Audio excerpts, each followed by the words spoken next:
আসসালামু আলাইকুম প্রিয় দেশবাসী। বাংলাদেশে এখন জামাত শিবির ওরা বিএনপির চেয়ারম্যান জনাব তারেক রহমান কৃষককে কৃষক কার্ড দিবে বলেছে ও ফ্যামিলিকে ফ্যামিলি কার্ড দেবে।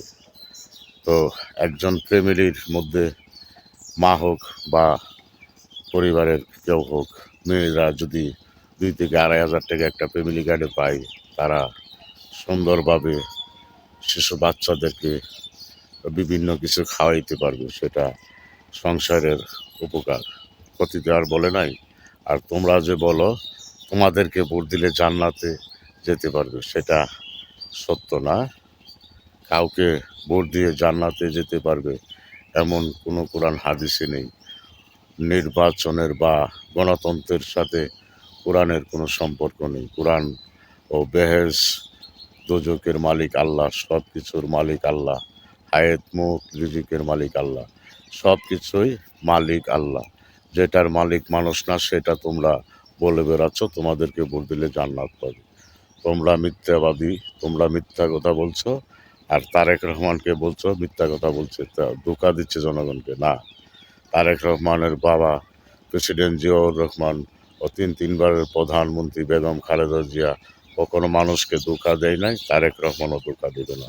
তার বাবা মার মতো নয়, যেখানেই যাচ্ছে সেখানেই সম্মান পাচ্ছে দেশের জনগণের কাছে।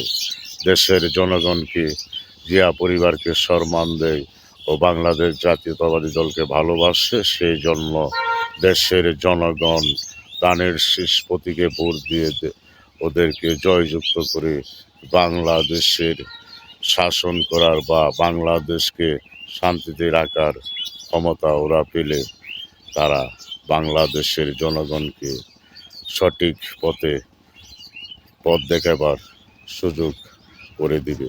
বাংলাদেশ কৃষি ও হালকরণ সব কিছুই জিয়া পরিবারের অনুদান, দান, দান সেটা জিয়াউর রহমান এনেছিল।